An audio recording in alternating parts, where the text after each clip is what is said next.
Let me know if it is. All right, so we're going to continue on with some of the stuff that we started on Sunday for our month of November.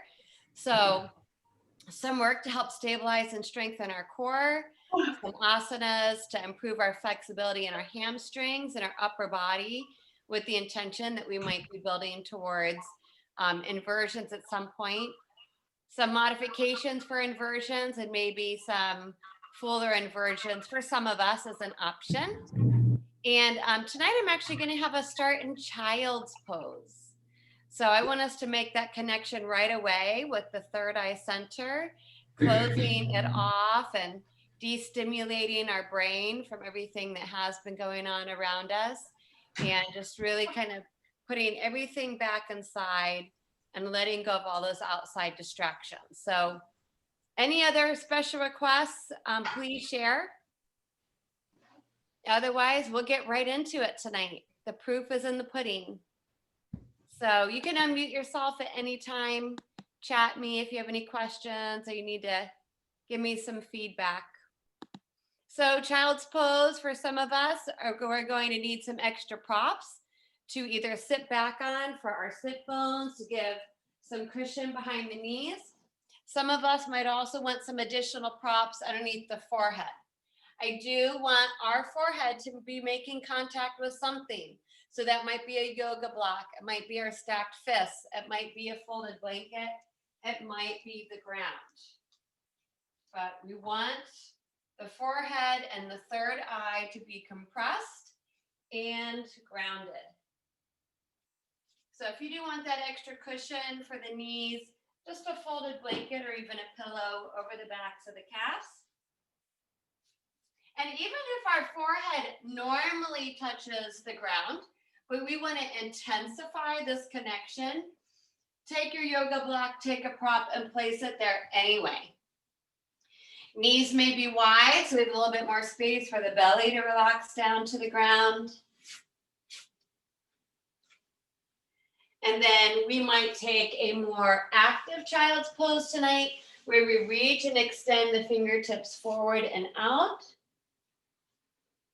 We might be in a more passive child's pose, resting on the forearms. If it's an option to bring the hands back by the feet, or like I said, under the forehead, you're welcome to choose those options as well. But forehead must be making contact with something, but do support the sit bones. Give cushion to the knees as needed. So this pose does help ground the mind, settles the mind down. We start to remember that practice of pratyahara in child's pose, that is sense withdrawal. Really important to practice, just generally in our yoga practice. It's one of the rungs of our ladder to samadhi, or our enlightenment. And our brain and our sensory organs have to filter and take in so much throughout our day that we can become overstimulated, which can create anxiety, depression, exhaustion, all those wonderful things that we probably have all experienced to one degree or another. So when we practice pratyahara, we go inward, we shut the senses down, and we reconnect. So feel the physical body. Notice the contact points with the body and the floor and our props. Returning all of our concentration inward.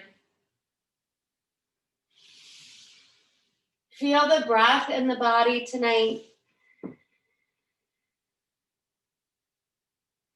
Feel the weight of the physical body sinking towards the ground, the mind dropping back down towards the ground.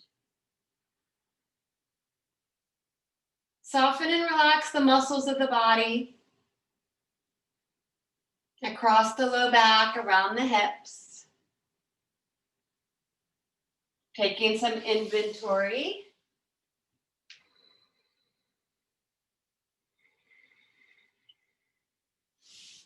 Try to really feel that pressure here at the eyebrow center. When we create that pressure point, it can also help relieve tension, headaches. stress on the eyes. If our eyes have been working hard, looking at our screens all day.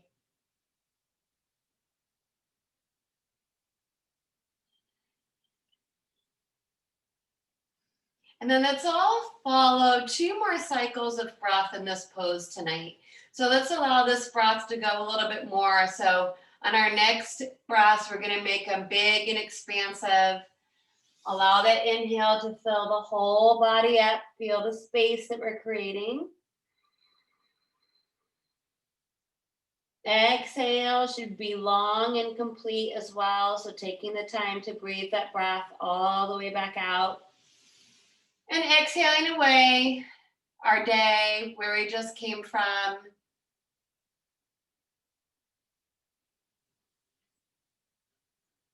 And one more round. Big full breath in and out through the nose.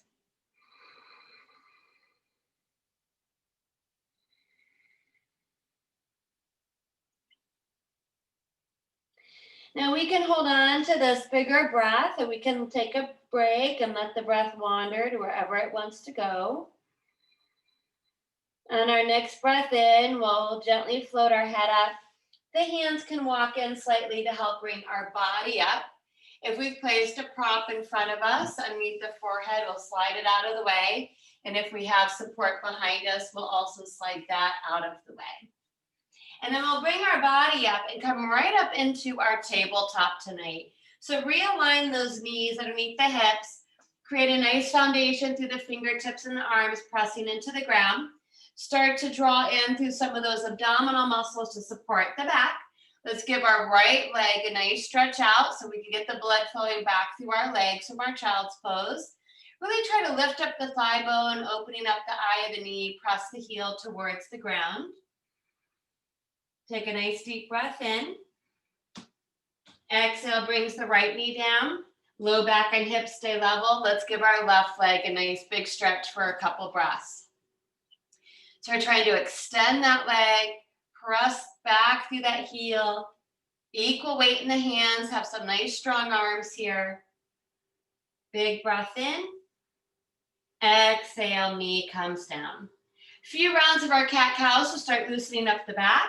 Inhale, relax the belly. We'll lengthen from the tailbone to the crown of the head. Exhale, draw the belly in, scoop that tailbone under, tuck the chin to the chest, round the back. Try to even out this movement with the breath.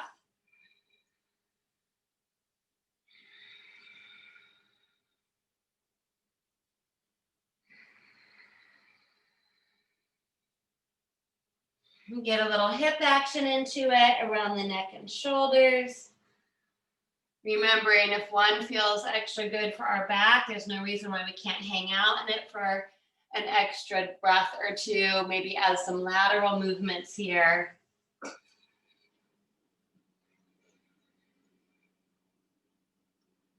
And then we'll come back to a neutral spine in our tabletop position. And we are going to do a little hip loosening tonight, so some hip circles. So we'll rock our hips over to the right, swing them back towards the heels, they won't touch. Circle them to the left and then bring them forward. So we're making a circle clockwise here. Now inch the hands slightly forward if you want to come into a little bit more of a kneeling plank. You can inhale, circle the hips forward, shoulders over wrists, and then circle around and back. So it's going to be a little bit bigger of a movement, and it'll end up putting a little bit more pressure through the upper body. Or you can keep it more small and controlled.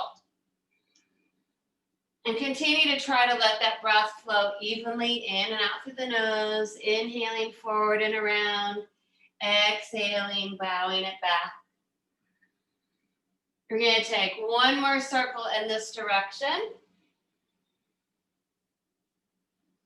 When your hips are stretched back towards the heels, we'll reverse direction. So we'll sweep our hips over to the right, forward, circle them to the left, back and around. Going counterclockwise now. The further forward you come, you might go into somewhat of a kneeling plank. So make sure the core is still nice and engaged. You can do a little bit more swirling of the shoulders, the head and neck.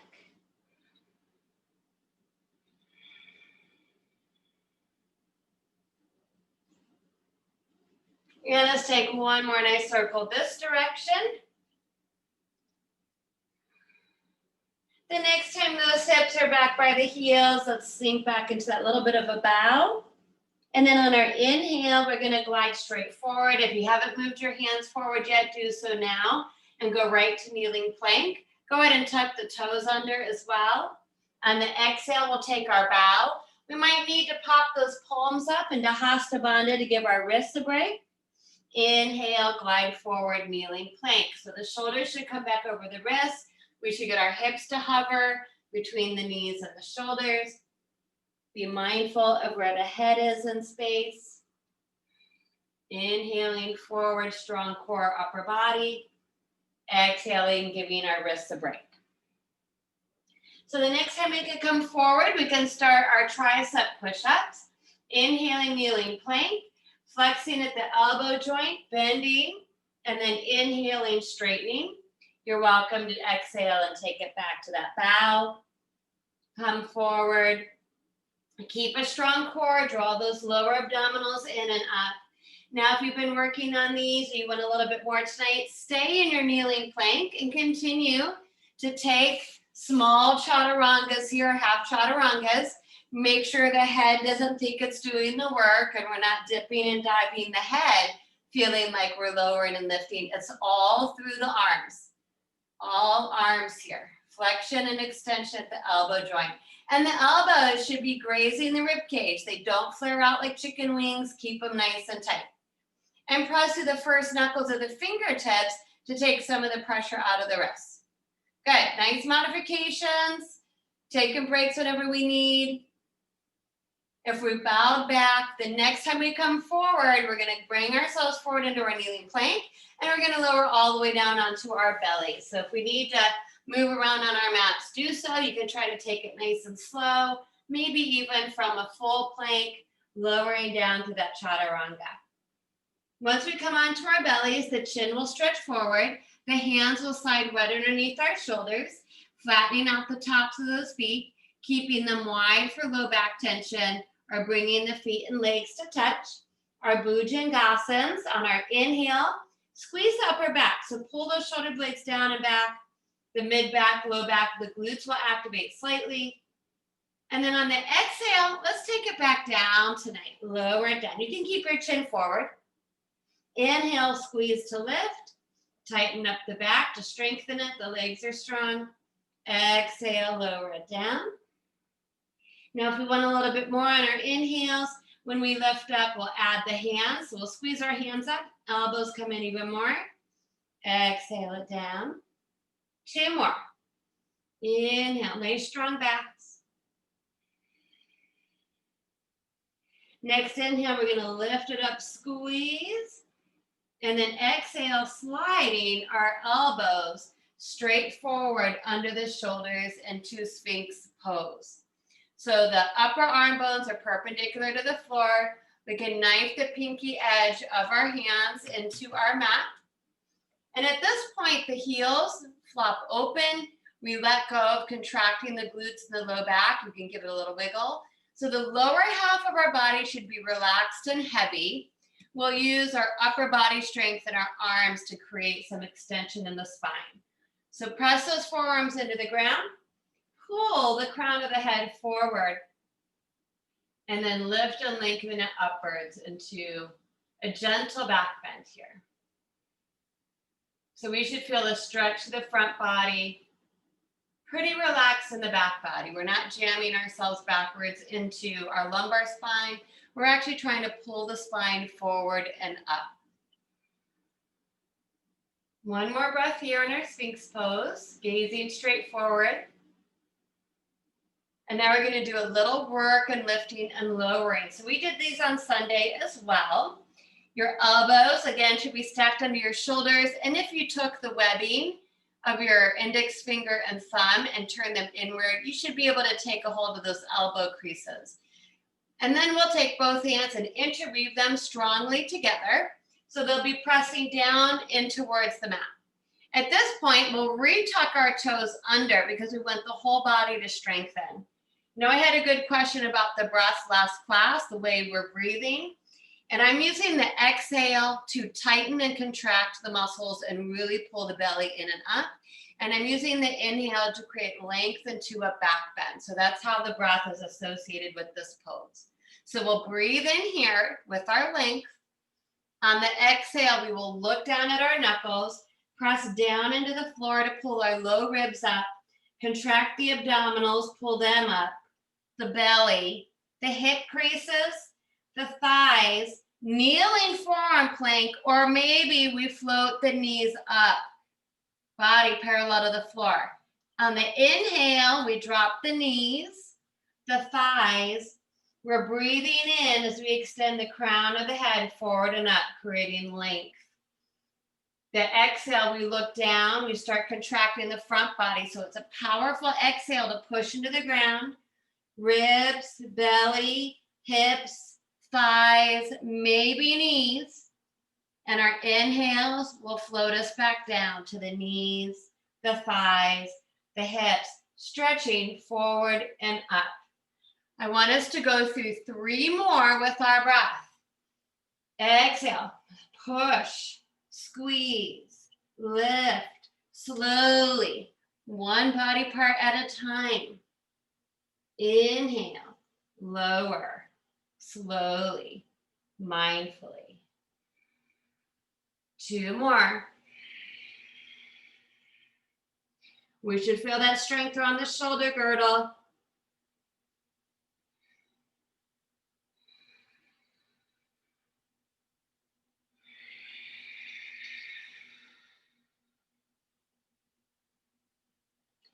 On our next inhale, when we lower back down and look forward, we're going to take a quick break so you can release the tops of the feet, the heels out.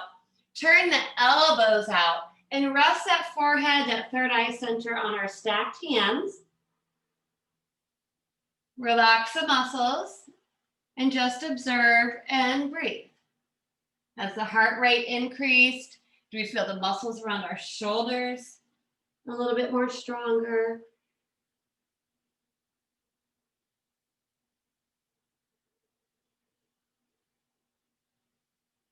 And then bring the chin forward, hands into the shoulders, elbows squeeze in. Strong legs, wider than the hips are zipped up. Inhale, cobra pose. Squeeze the back, lift up. Slide those elbows back underneath the shoulders, sphinx pose. Interweave all 10 fingers, maybe switch up the grip this time. Tuck those toes under. Pull that low belly in. We're going to press back down into the ground to lift the torso up. We're in kneeling forearm plank. From here, walk your knees in slightly under the hips. So we're like in a forearm tabletop position. We have our knees slightly underneath the hips, our weights in our forearms. We can look straight down underneath the tip of our nose. So from here, we'll be moving into dolphin pose, maybe. Remember, dolphin pose, a little bit more challenging, especially those of us that have tight hamstrings and low backs. Your heels will not touch the ground. But it will help build up our upper body strength for headstand. So we'll press into the ground, pull the low belly in, tuck those toes under, press down into the ground to try to lift your shin bones a few inches above the floor. Now we can keep our knees deeply bent. And at this point, the head can float down towards the ground. There's no weight in the head. The head is just softly hanging between the upper arm bones. If we need to come back down to the knees, we come back down to the knees. You may try to straighten one leg at a time to get a stretch to the backs of those legs. But we're using this pose as an inversion and to build up that muscular awareness around our shoulder girdle. And then we'll try to hold it for a breath or two so the feet are still parallel. As if you're in down dog, just keep a deeper bend in the knees if that's better for the low back. Keep pressing the arms into the ground and try to let the head relax between those upper arm bones. Take one more big breath in. On the exhale, we'll all drop back down to our knees. We'll sit our hips back to our heels into child's pose, and we'll try to let our hands come back to our feet And bow that head back down towards the ground. If the head doesn't touch, stack your fists under the forehead. And we'll just give our shoulders and arms a quick break here. A little bit bigger stretch for the low back. Take a breath.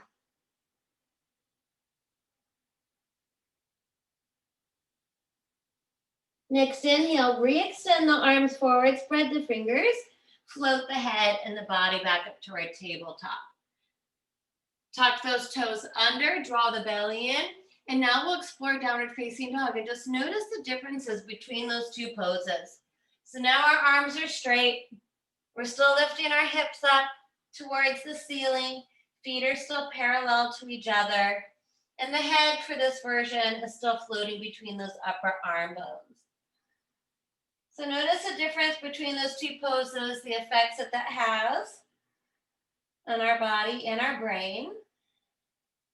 And then to target the backs of those legs again, let's pedal our down dog a few times. Drop one heel at a time to the ground as we bend the opposite knee and try to get a nice big stretch up the backs of the legs. Because in order to move into a lot of inversions, you need the ability to walk yourself into position, and that requires long hamstrings. One breath here.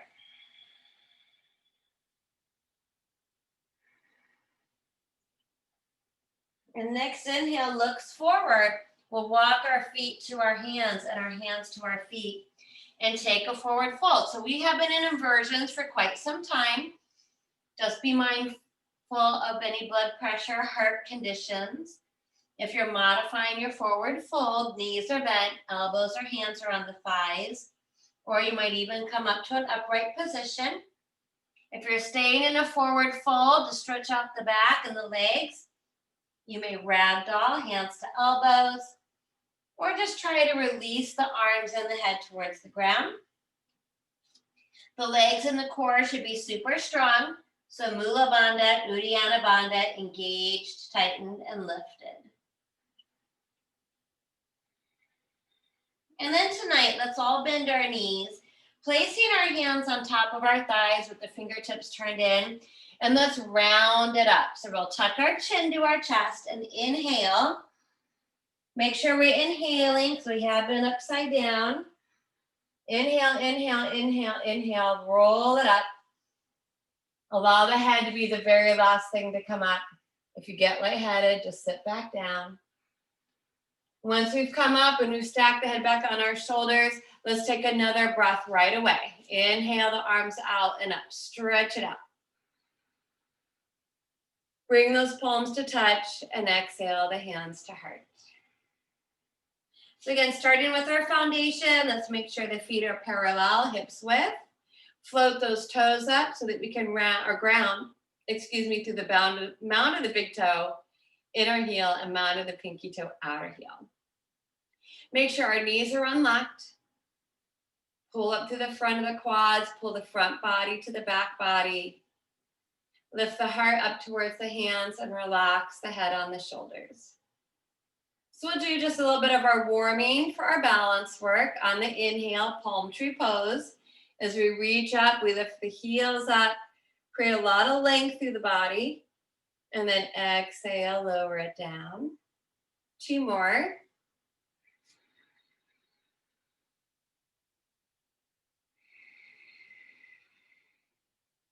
And 1 more. Inhale, big stretch. And we'll meet on the exhale, lowering down to the ground. So we're going to get into a deeper pose standing here, our Parsvottanasana. So I forgot to say it at the beginning of class, but we'll want our 2 yoga blocks or a chair. So if you do have a folding chair that you want to grab or you have it nearby, go ahead and grab that. Or we'll set up our blocks to the front of our mat. So props to the front, a chair to the front. This is sometimes called pyramid pose. It might turn into an inversion again for some of us, even a third eye to knee compression for some of us. It will probably definitely all be a big stretch up the back of one leg, our hamstrings and our calves. So take a moment to gather up those props. Set them towards the front of your yoga mat. I think we're all good to go. We'll reposition ourselves right in front of our props. Feet are still hips width apart. Let's stand nice and tall in Tadasana. Inhale, reach it up. Exhale, let's bring those arms back down and around, right onto our hips. So take a hold of those hips. This will remind us to keep our hips level and square. When we take a step back, we'll start with our right foot, and it's not too big of a step. It's about 2 feet distance back. The heel will angle in slightly, the toes are angled out. There is still space between the feet. That right hip likes to follow, so let's make sure our right hip moves forward and left hip back. Again, level and square, pointing to the front corners of our mat. Really easy for hyperextenders like myself to jam those knees backwards, so we got to unlock those knees, keep the legs tight, compact the hips. Inhale, open the heart. Exhale, we're trying to move from that pelvis into Parsvottanasana. So tipping at the hips, depending on what our activities of our day were. Some of us might be a little bit more loose, some of us still pretty stiff like I am, so don't force it. Go just a little bit. Good. Strong core, belly's in, belly's in. If you have the blocks, bring them right underneath your shoulders so the arms aren't reaching forward, they're stacked. Good. And now we hold and we breathe. And our breath will let us know where to go in the pose. We'll be feeling this up the back of the left leg first, to the hamstring. Keep the front of the spine as long as the back of the spine to begin with. Trying to keep the weight equal on both feet. Now, as those muscles might start to stretch and lengthen, we might be able to get a little bit more tip with the hips. That might bring the drishti down to that left big toe. Keep that tray of wine glasses balanced on that low back so it doesn't fall off to the left or to the right. Pull that low belly in strongly. And then if the breath allows, you might start to go even further. Belly to thighs. Drishti can move towards the shin bone or the knee. And if you're that far into your forward fold with an extended spine, you may add your throat lock, chin to chest, and try to squeeze your third eye into the kneecap. And if you are really close, feel free to bend your knee a little bit to get that acupressure benefit in the pose. So in this inversion, if we're not there, do not force it. It's not worth it. We can still put our concentration in that third eye center.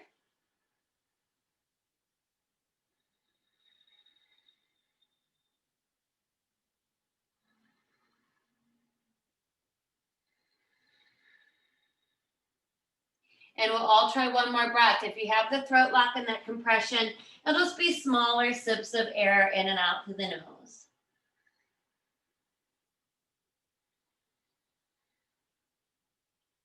Our next inhale, mindfully come out of the pose about halfway. So lift the head and the heart up, rise up on those fingertips, make sure the legs are active, low belly's pulled in. Once you have the power back through the whole body, exhale, one hand at a time to the hips. Press off that front foot and inhale, bring the body back up. Exhale, step it forward. Float the arms down, pausing in Tadasana. So again, some of us were upside down longer. If you get lightheaded, please just sit down. Let's keep the drishti focused on one spot and really keep our concentration at that third eye center and or the breath.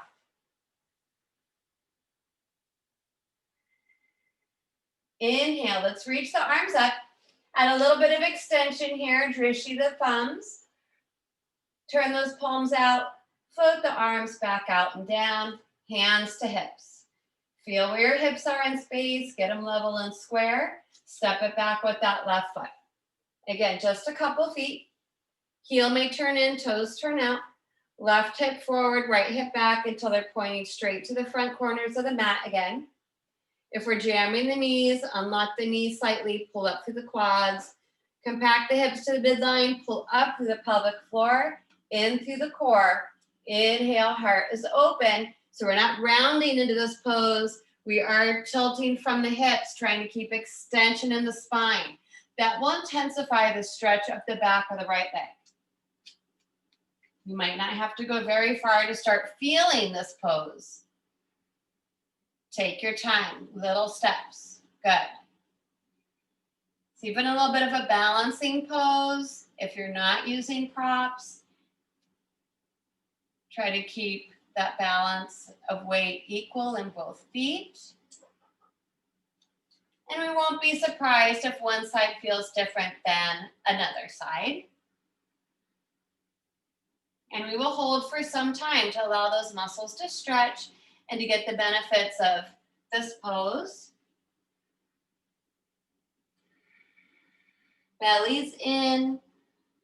If the breath allows, the exhale might take us a little further into the pose.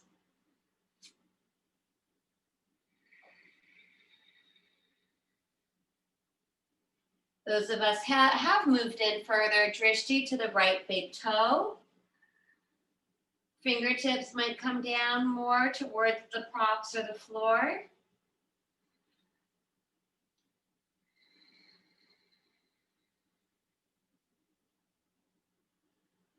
And then if you've gotten to that stage and you still have breath to be able to move into it, you'll bring the belly to the thighs, the drishti to the shin or the knee. And at that point, you may gently round the upper back, chin to chest, Jalandhara Bandha, trying to make contact with the knee and the third eye center. Even if that means bending your knees slightly forward in the pose. Otherwise, we just stay where we are and keep our drishti on one spot and our focus on our breath.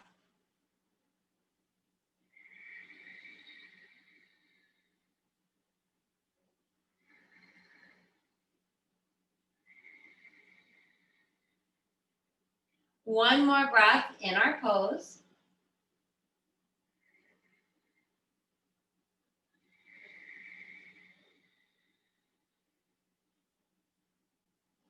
Next inhale starts to bring us up about halfway. Fingertips, float the chest, neutralize the spine. Super active legs, pull that low belly in to support the back. On the exhale, one hand at a time back to those hips.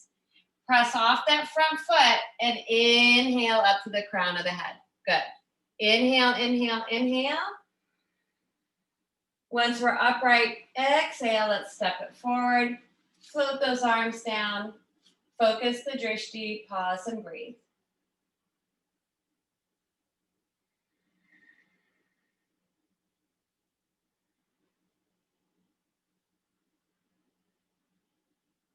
And then we're going to do one more pose, a standing pose tonight, our Prasarita Padottanasana. You may keep your props where you are and step off onto the ground if you're on a harder surface. But if you're on carpeting or a different surface, you'll probably need to move your props to the long edge of your yoga mat and turn yourself to face that long edge of your yoga mat so that when we open up into our wide neutral position, your feet aren't slipping. So if you need to make that turn in your space, go ahead and do so. Same thing, your props will be shoulder width apart in front of you. If you have the chair like I do, I'll be using the seat of my chair. Good, once we're reorganized, we'll face the long edge of the mat. You'll take a nice big step out, 1 foot at a time, and extend the arms out straight from the shoulders.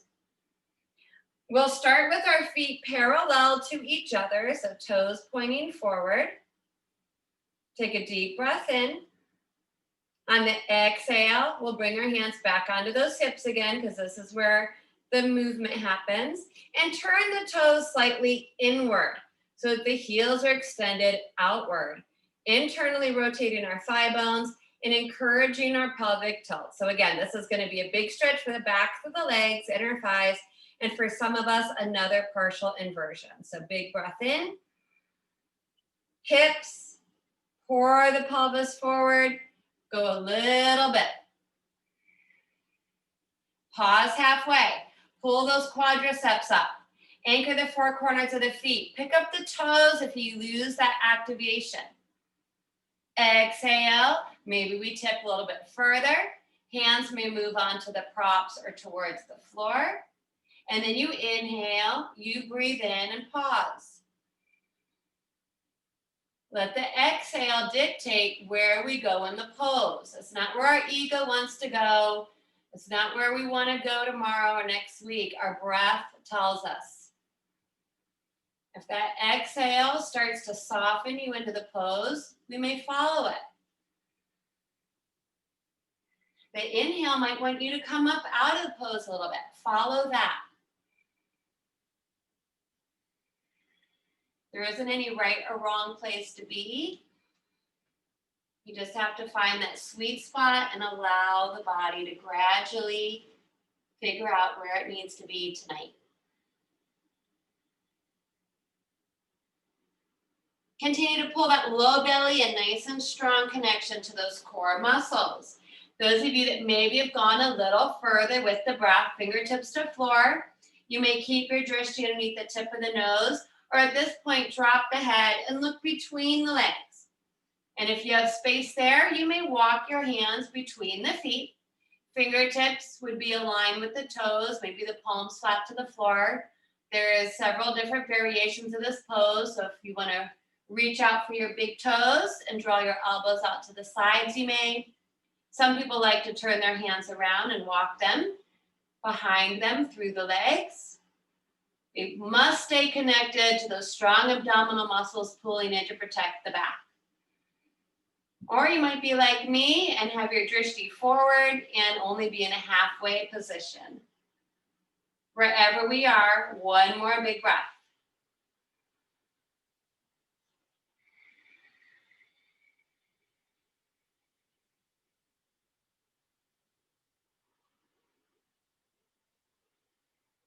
And then that next inhale, same thing. If you've gone further into it, walk the fingertips forward, lift the chest up, find your halfway lift, pause there.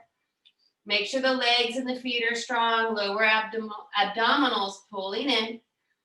On the exhale, one hand at a time to those hips. Maybe even micro bend your knees so the strength of your legs and your core lifts you up on the inhale. Inhale, inhale, inhale. Make sure you're breathing in. Once you've gotten up, inhale even more. Reach the arms out and up. Palms touch. Exhale, hands to heart. Heel toe or step, step, step those feet in until we find ourselves in Samasthiti with the feet and legs touching. So we might need to clear our space. We might want to turn ourselves around in our space. We're going to do one more standing pose tonight, and that's going to be a single leg balance pose. Postures are also really beneficial for improving our concentration. So stand tall, zip it up from the bottom. We'll float our right heel up and turn the knee out. So we'll practice Vrikshasana or tree pose tonight. The sole of the foot can softly lift to the inner ankle or calf. Keep the face nice and relaxed. Let go of any tension around the mouth, tongue, and jaw. There are other arm positions available, but maybe tonight we just try to cultivate stillness. Maybe soften our gaze till it turns a little fuzzy, or slowly blink the eyes, working on some of our blind balancing.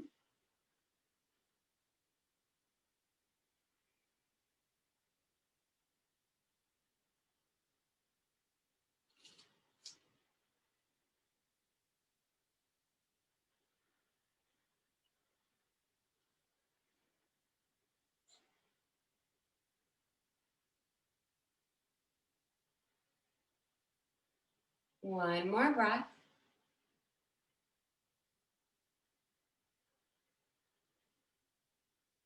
Next inhale, if the eyes are closed, let's float those eyes open. We'll point the knee forward Extend out through the heel to straighten out the knee. And try to lower it down. Pause for a moment. Keep the drishti centered. Inhale. Let's draw a big circle. Arms reach out overhead. A little bit of extension here. Exhale. We'll bring the hands back to our heart. Nice strong legs. Squeeze and compact. Lift up through the lower bandhas. Left heel floats up. Open at the hip. The knee out. Trying to find symmetry. Same position of the foot on this side than our first side, whatever that looks like.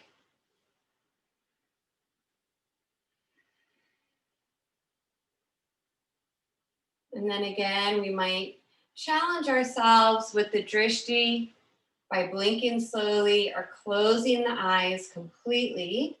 Even if that means that our tree is tipping over and blowing in the wind, really, really healthy for our brain.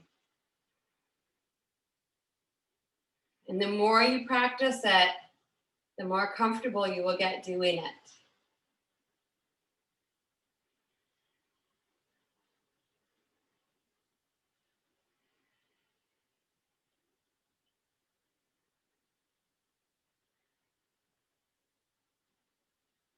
One more breath.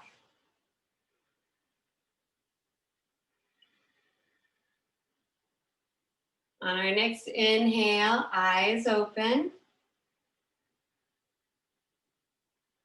We'll point the knee forward.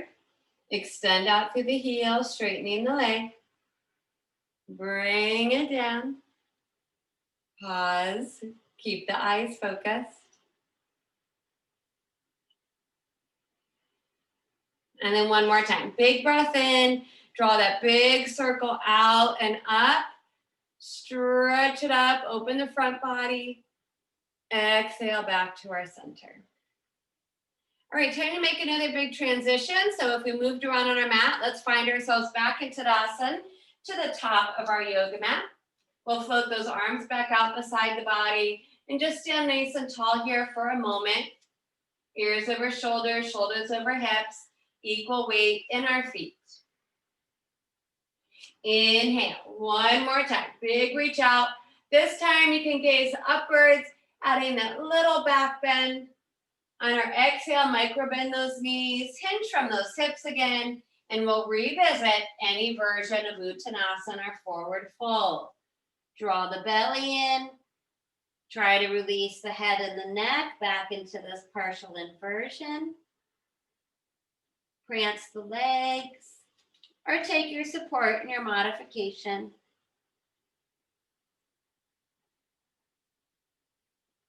Next inhale is our halfway lift. Hands to shins, pull the shoulder blades on the back, lift the heart. And then on this exhale, we'll bring our hands down. And we'll take a nice big step back, 1 foot at a time, back to downward facing dog. Still staying upside down here. Heels sink towards the floor. Bend those knees as much as needed. Pull the belly in. Draw the thighs back. Length all the way down the spine. Roll those upper arm bones away from the ears. Let the head float between the arms. And then tonight we'll play a little bit with down dog splits, just taking this into a little bit more of an inversion. So we'll start with the right leg, but we'll start by going to point. So that means this is core work. I am hovering my right leg just parallel to the floor. You should be able to see it, look at it. The sole of the foot is placing into an invisible wall, and my hips are still square and level. Takes a lot of core. Now, if it's okay on the low back, point to the toes of the right foot, squeeze the right hamstring and glute to start stretching the right leg up to the ceiling. It's okay at this point if your right hip opens a little bit and the right leg comes a little bit further behind the body. We're just holding here, but keep equal weight in the hands. Try to keep your heart and head melting down towards the ground. Our left leg's gonna get a big stretch as well. Big breath in. On the exhale, flex the foot. We want to transition through that neutral position to point. And then the right foot will come down, back into down dog position. We'll pedal our heels a couple times. Then drop the heels towards the ground. Pause for a breath. Now, squeeze your left glute hamstring. Flex the left foot. You're bringing it up just halfway. Press your left foot into an invisible wall. Hips are level to each other. A lot of core. The muscles around the waist are working. Now point through the toes of the left foot. Squeeze even more through the back to float that left leg up towards the ceiling. The left hip can open up a little bit, but try to keep your shoulders square, equal weight in the hands. Right leg getting a big stretch. Take a big breath in. Exhale, strong core. Belly's in, belly's in. Flex the foot. Move through that pointed position to re-square the hips. Plant the left foot down. Pedal the heels. And then inhale, heels up. Stretch out those feet. Exhale, we'll drop the knees down. Sit back and down. Come off the hands, sliding the hands under the forehead or to the feet. Get the head to make contact with hands or the ground. And pause and relax.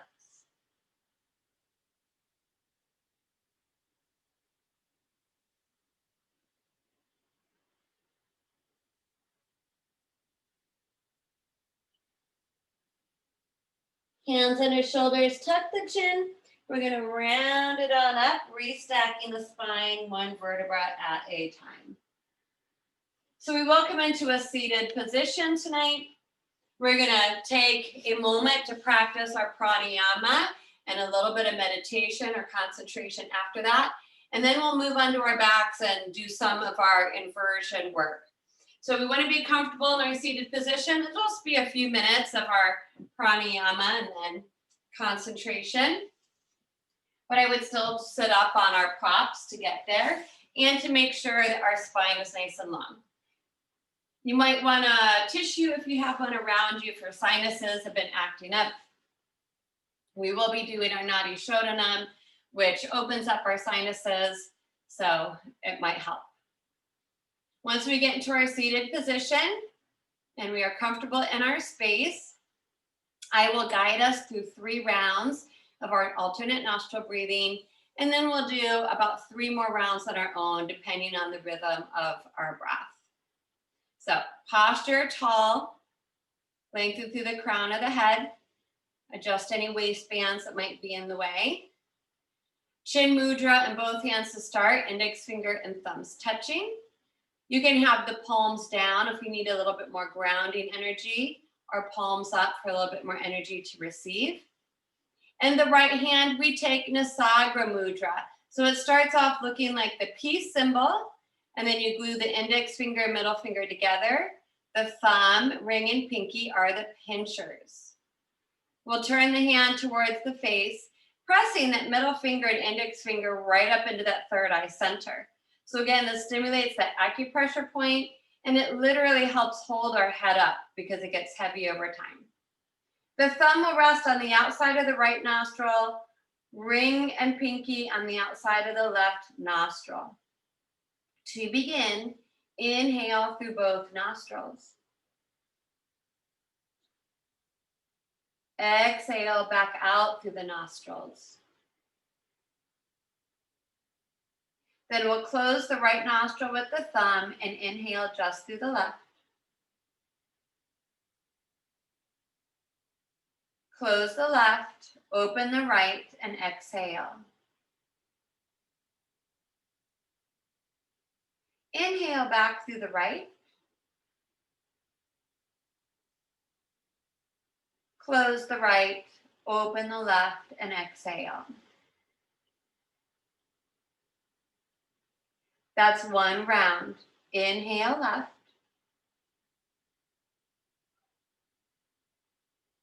Close left, open right, exhale.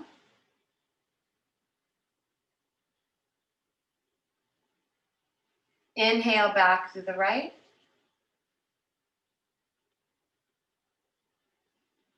Close right, open left, exhale.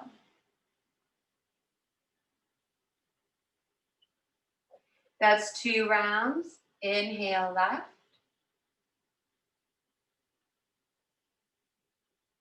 Close left, open right, exhale.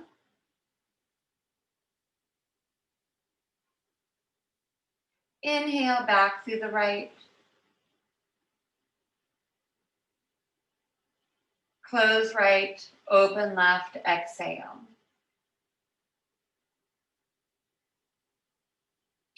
That's 3 rounds. Try to follow about 3 more rounds at your own rhythm and pace.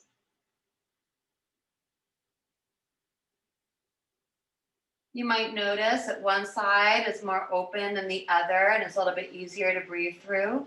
And that's totally natural and normal.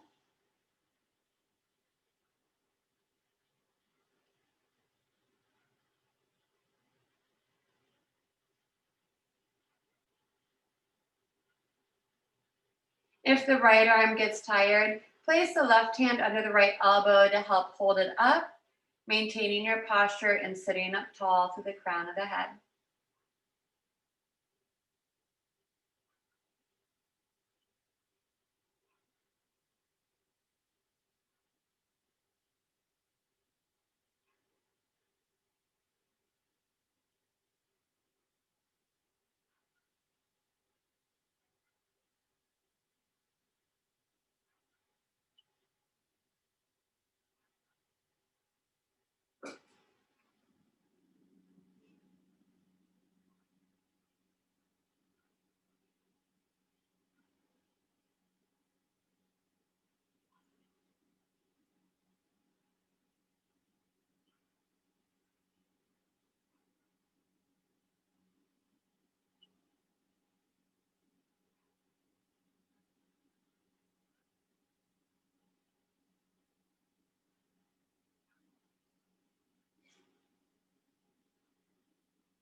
So whenever you get to that third round or your next round, we should finish with an exhale out through the left nostril. So when you get to that point, finish that exhale out the left nostril to finish that round. We can keep the eyes closed, bringing both hands back into chin mudra with the palms facing upwards or downwards. We want to keep our focus and concentration on that space between the eyes at the eyebrow center. The breath is easy and soft. It can go wherever it wants.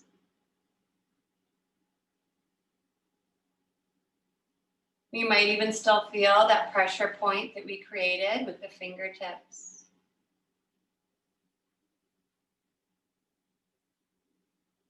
And we want to concentrate our internal gaze on that one point.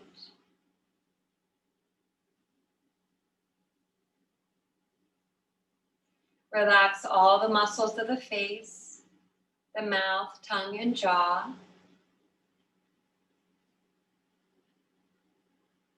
Feel the weight of the shoulders and elbows, the weight of the hands on the knees. Maintain the posture up the spine, but let the lower half of the body sink into the ground.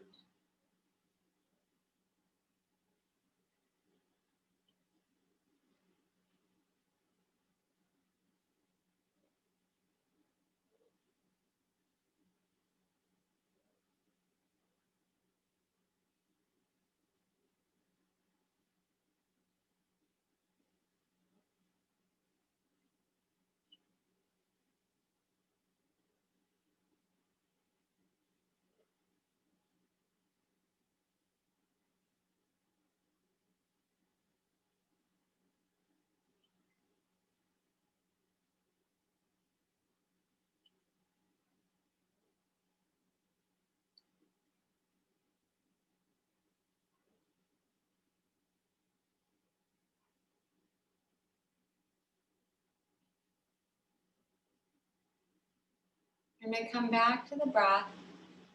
And on our next inhale, just gently start to flutter the eyelids open.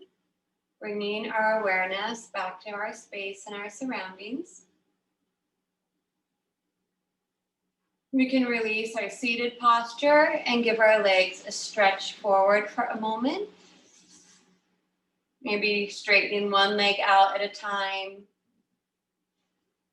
Flexing, pointing the feet, getting some blood flow back down through those legs.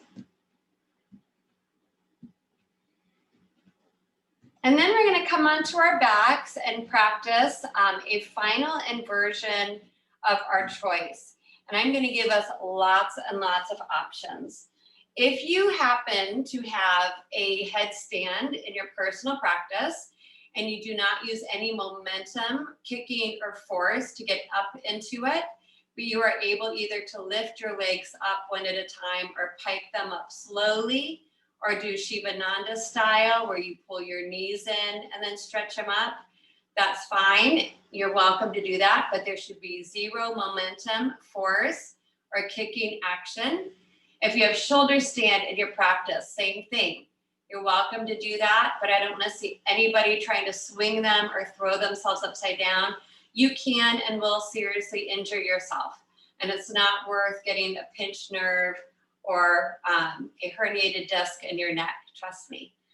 However, if it's in your personal practice and you can do it safely and comfortably, you're more than welcome to. You're also welcome to move near a piece of furniture or a wall and slide your legs up the wall and take a more restorative version of an inversion. If you feel like you want to be in inversion with a hip opener, supported bridge pose will be your posture of choice.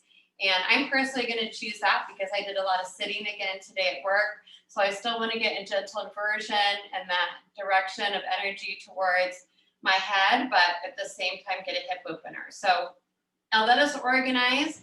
Remember, if you are practicing shoulder stand, we should have at least one folded blanket to support the shoulders. The head is on the ground, so this protects the neck, and usually we use a little bit more props so the head comes down and then you can lift up and go into it. Or swing your legs over the seat of a chair or on a piece of furniture. If you'd like to do the version I'm doing, I'm going to have a yoga block ready, hang out in supported bridge pose for a few breaths, and then maybe move into waterfall pose with my yoga block. So giving you some freedom here, as long as you move safely, you're good. If you'd like to move into our Sattu Bandhasan, we'll find ourselves on our backs. We'll adjust our shoulder blades, our clothing. And if you are going to do shoulder stand tonight, you're welcome to include your plow, air pressure pose. Just remember, we usually hold shoulder stand a little bit longer. So maybe 15 breaths, plow for 10, air pressure for 5. And then you always finish with Matsyasana or fish pose, opening up the throat. And that's for a shorter amount of time, so probably like 5 breaths. If you're doing bridge, bring the shoulder blades under, walk the heels towards the sit bones. Your knees should be hips width apart. Squeeze that backside. You might go up a little higher eventually, but I usually recommend starting on the low setting so the block is flat on its lowest setting first. Make sure it's supporting the sacrum, the weight of the hips, that the knees stay in line with the toes, pointing forward to the front of the mat. The neck should be arching off the ground and the weight moving into that meaty part of the shoulders. So already we're in a gentle inversion because our heart is slightly higher than the head. If you do want to take this pose a little further, squeeze the backside, turning the block on its medium setting, still supporting the low back. Now the abdomen is higher than the heart and the head is lower. At this point, if we wanted even more of a hip opening, we'll slide those heels forward, maybe one leg or both legs into our full bridge. Legs up the wall, people. You can relax the weight of your legs. Do try to get the the legs as close to the wall as possible. So whatever inversion we're choosing to finish our practice tonight, we will hold for several moments, but you're always welcome to release sooner as needed.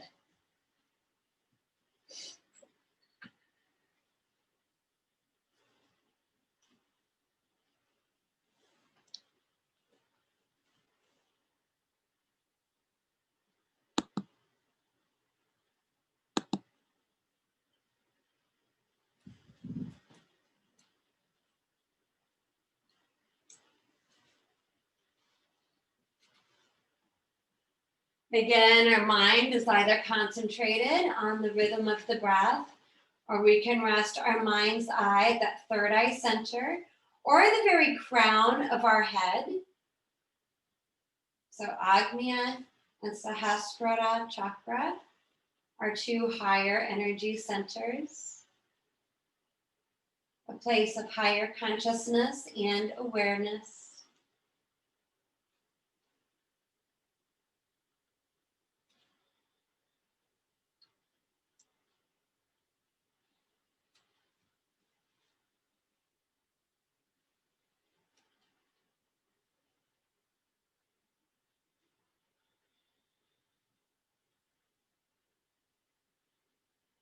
So we'll hold for about another 60 seconds. If you feel like you need to make adjustments from where you are.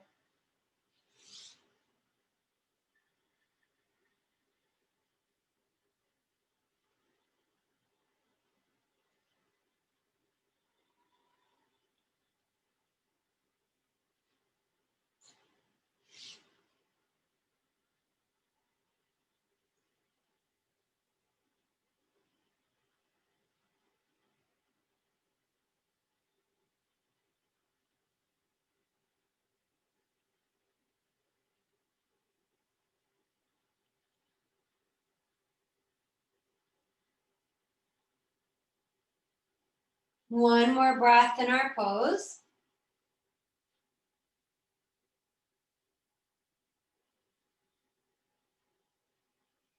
So we have those feet extended out in full bridge. Step 1 foot at a time back underneath the knees.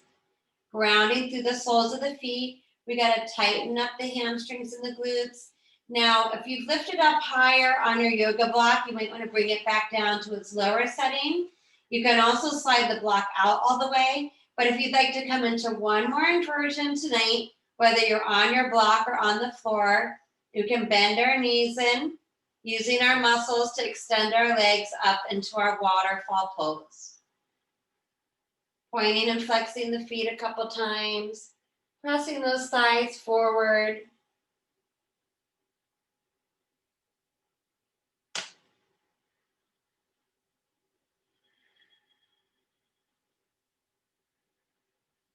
So waterfall pose, another great pose to do in the evenings, has a very calming effect on our nervous system, helps counter all the pressure on our lower extremities that we put on them throughout our day, from sitting, walking, running, everything that we do in our normal upright position.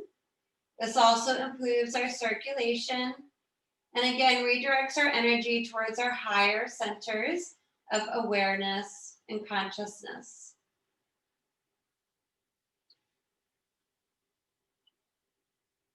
One more variation, opening the legs wide. Remember, if we're lifted up on a yoga block, that will intensify the stretch for those inner thighs and growing muscles. So be mindful.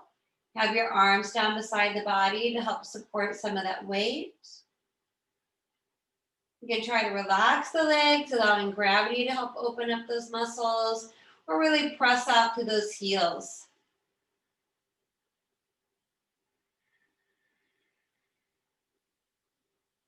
One more breath here.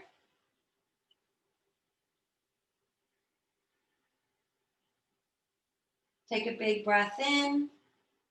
On the exhale, squeeze those legs back up to waterfall pose.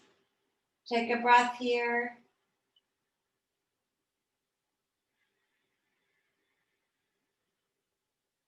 Then we'll bend the knees Bring the feet back down to the floor. Those of us still up on our yoga block, one more time, squeeze the glutes and the hamstrings. We'll slide our blocks out, melt the low back to the ground. So at this point, feel free to choose any other pose you might need to do to loosen up before we take our final Shavasana. If you'd like to windshield wiper, cactus those arms off beside the shoulders. Open the feet a little bit wider, dropping the knees to one side. Again, getting a little bit of a back bend, hip opener, and twist. If you'd like to go into a further spinal twist, knees hug in and then drop over for several breaths to the right and to the left. Happy babies, whatever the body feels like it needs.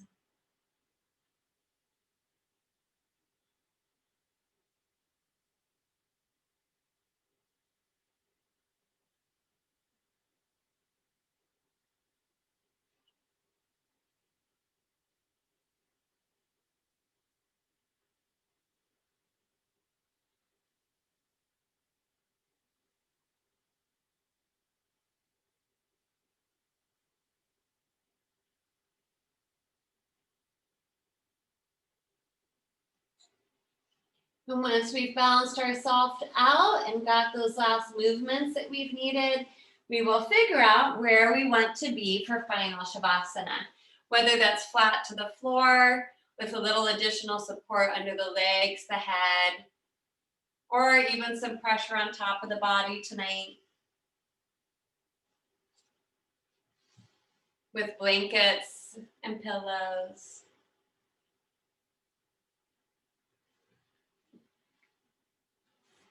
We'll loosen everything up. We'll find symmetry in our body from right to left.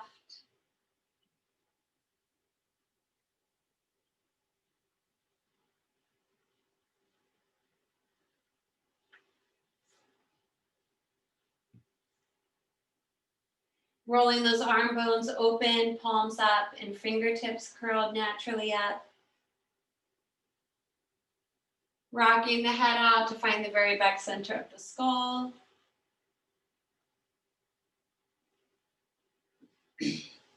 Poofing the cheeks a couple times to release the mouth, tongue, and jaw.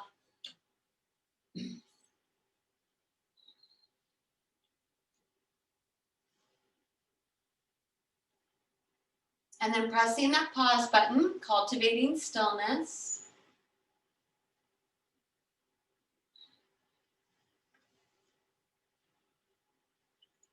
Relaxing all the way down the body. From the shoulders to the elbows. Elbows to those wrists, hands, and fingertips. Down the back, vertebra by vertebra. Upper back, mid back, low back sinks into the ground. Down to the front of the body, softening the throat, the heart, and chest.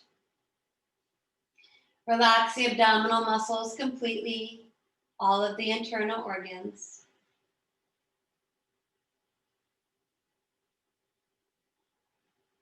Relax around the hips, the buttocks and thighs, and all the way down the legs from the hips to the knees, knees to the ankles.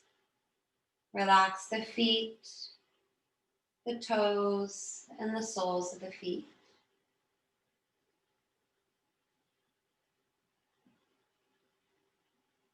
The breath is easy, quiet, and calm. And if the mind wanders or becomes distracted, we gently bring it back to the peaceful breath. Or tonight, we can rest our mind's eye at the third eye center, our place of wisdom and intuition, giving ourselves permission to let go, to feel a sense of surrender, and to sink into Shavasana.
So we'll slowly come back to the breath.